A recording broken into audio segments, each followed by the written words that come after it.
Few people realize that one of the most shocking victories in the Bible did not come with a sword, an army, or fire from human hands, but with courage, faith, and holy mockery. What happened on that mountain changed the spiritual destiny of an entire nation. Stay with me until the end, because what Elijah did that day carries a message that may transform your faith today. If you believe the Bible is alive and powerful, leave your like, subscribe to the channel, and prepare yourself for one of the most intense stories ever recorded. Israel was living one of its darkest spiritual moments. King Ahab ruled the land, but his heart was far from God. Influenced by Queen Jezebel, he officially embraced the worship of Baal, a false god believed to control rain, fertility, and prosperity. Altars to the Lord were torn down, prophets of God were hunted and killed, and the people were divided, confused, and spiritually weak. The land itself reflected this rebellion. The sky was closed. Rain had stopped falling. A devastating drought consumed crops, animals, and hope. Then Elijah appeared, a prophet without political power, without weapons, without an army. Yet he carried something infinitely greater, absolute confidence in the living God. Elijah had already declared that there would be no rain except by his word, and for 3.5 years, the heavens remained silent. Now God commanded Elijah to confront Ahab again. And what follows is one of the boldest spiritual confrontations in human history. When Elijah met Ahab, the king accused him of being the troubler of Israel. But Elijah did not hesitate.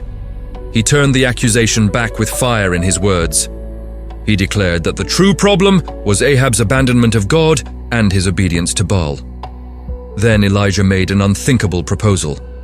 He challenged Ahab to gather all Israel, along with the 450 prophets of Baal and the 400 prophets of Asherah, on Mount Carmel.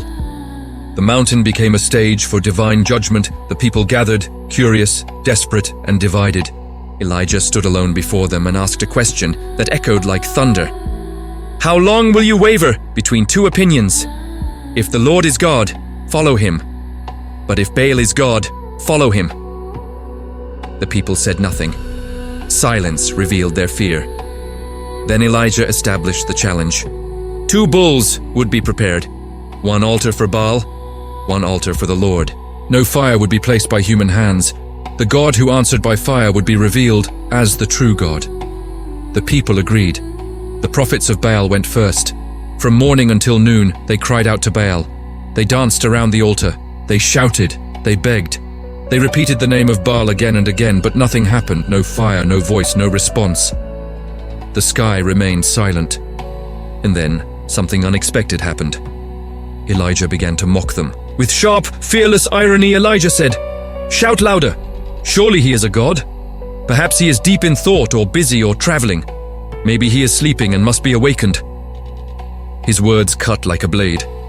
This was not arrogance. This was spiritual authority, exposing the emptiness of false gods. The prophets of Baal became desperate. They screamed louder. They cut themselves with swords and spears until blood flowed. They entered a frenzy of pain and madness. Hour after hour passed. From noon until evening, they prophesied wildly. Still, nothing happened. The Bible records a devastating truth. There was no response, no one answered, no one paid attention. This moment is critical. Elijah's mockery was not cruelty, it was revelation. False gods demand everything and give nothing. They drain life, hope, and dignity. And yet they remain silent. As evening approached, Elijah stepped forward. He called the people closer. This detail matters. God does not reveal his power from a distance. Elijah repaired the altar of the Lord that had been torn down. He used 12 stones, representing the 12 tribes of Israel, reminding the nation of its covenant identity. He dug a trench around the altar. He arranged the wood. He placed the bull on it. Then he did something that made victory humanly impossible. He ordered water to be poured over the sacrifice, not once, not twice, 3 times. Water soaked the offering, the wood, and filled the trench. In a land dying of drought, Elijah wasted water to prove a point. God does not need favorable conditions to act. Then Elijah prayed. No shouting, no dancing, no frenzy. Just a simple, powerful prayer. He asked God to reveal himself so the people would know that the Lord is God and that their hearts would be turned back. And then it happened. Fire fell from heaven. It consumed the sacrifice, the wood, the stones, the soil, and even the water in the trench. Nothing was left. The power of God descended with terrifying clarity. The people fell face down and cried out, "The Lord, He is God! The Lord, He is God!"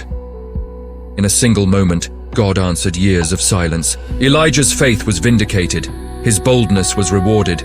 His mockery became prophecy fulfilled. But the story does not end there. Elijah commanded that the false prophets be seized. Justice was executed, and idolatry lost its grip on the nation. Then Elijah climbed the mountain again. He prayed for rain. 7 times his servant looked toward the sea. On the 7th time, a small cloud appeared. Soon the sky grew black. Wind rose. Rain poured. The drought ended. This story speaks directly to us today. Many people still serve modern Baals. Fear, money, status, pleasure. They promise control, security, and fulfillment, but when we cry out in our darkest moments, they remain silent. Like Baal, they demand everything and give nothing. Elijah's victory teaches us that faith does not whisper. Faith stands. Faith confronts lies. Faith is not afraid to expose false hopes. And when God is truly called upon, He still answers by fire. If this story is touching your heart, write in the comments, "I choose the living God." Like this video and share it with someone who needs their faith reignited. Subscribe to continue walking through the most powerful stories of the Bible, because the same God who answered Elijah still reigns today.